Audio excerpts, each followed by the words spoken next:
o melhor plano da Brasil Paralelo livre de impostos. Aproveite a promoção e garanta mais de R$500 de desconto. Assine agora e torne-se membro. Por que o momento atual é delicado? Afinal de contas, o que a gente quer dizer com tudo isso? Por que o momento é delicado? Por que justifica existir um filme com o título Crise dos Três Poderes? O que está acontecendo agora? E qual é a nossa posição sobre isso? Eu imagino que muita gente se pergunta e questiona e tal, né? Foi isso que nos motivou a fazer, inclusive. O momento é complicado porque, como o Valerinho falou, o conhecimento na nossa sociedade ele é escasso acerca desses temas, muito escasso. E quando ele é escasso e os ânimos estão acirrados, a gente tem ânimos acirrados de ambos os lados, vocês sabem disso, os ânimos estão muito acirrados e o conhecimento é escasso, todo mundo fica vulnerável à narrativa.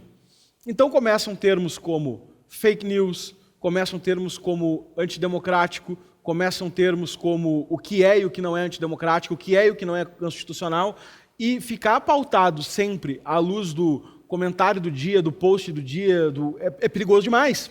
Não que não tenha informação valiosa nesse material do dia a dia, óbvio que tem, muita gente faz conteúdo muito bom, mas é perigoso você não ter nenhum pano de fundo, nenhum background para que você possa receber essas informações e encaixar elas mais ou menos em algum lugar, entender a proporção que elas têm no todo, né? Porque às vezes vem um argumento que parece irrefutável, mas no todo ele não é tão forte, sabe? Sim. Sem o conhecimento histórico você não tem como ter noção de proporção. Perde essa proporção, né? Então quando a gente decide fazer isso, a gente fala, olha, vamos tentar contribuir com esse assunto do jeito da Brasil Paralelo, do jeito que a gente sabe fazer. Vamos fazer um documentário da Crise dos Três Poderes e esse documentário precisa ter duas coisas.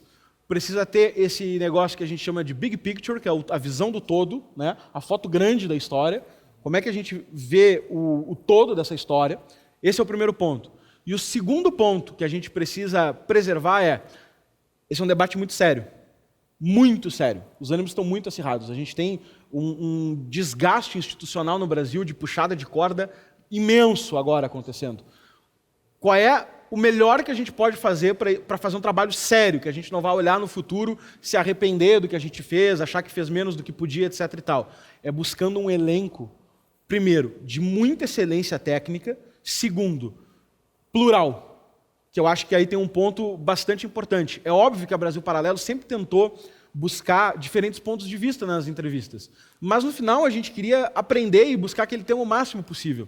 O problema é quando a gente fala de um negócio presente que está acontecendo agora, nem sempre está claro qual é o melhor ponto de vista possível, o que tu tem que aprender, o que tu não tem que aprender. A discordância... Sim, você não tem o distanciamento histórico, aquilo não se consolidou já. Não se consolidou ainda. Então tem muita discordância sobre o que está sendo tratado, tanto entre pessoas de direita, quanto em pessoas de esquerda.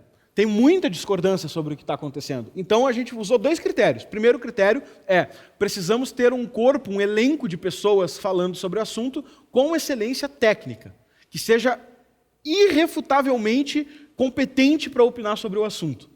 E o segundo ponto, a gente precisa colocar pessoas que discordam nessa história. Porque se a gente não tiver pessoas que discordam nessa história, a gente vai perder a capacidade de contribuir com o que a gente quer contribuir, que é a elevação do debate público. Nós queremos elevar o debate público.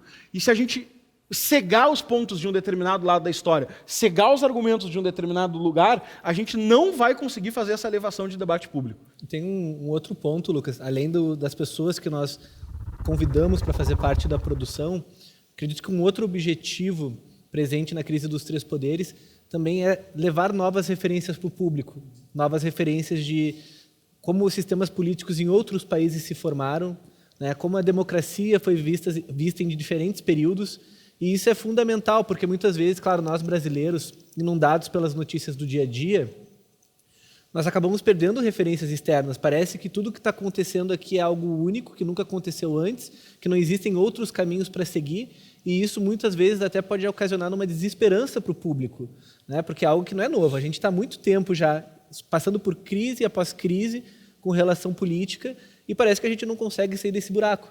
E algo que tem sido muito bem executado na produção foi justamente contar a história de outros países, contar a formação de outros estados, de outras constituições, para que a gente possa olhar e falar, poxa, entendo, a gente realmente está num período de crise, mas, felizmente, existem exemplos bons que talvez a gente consiga, enfim, encontrar uma alternativa.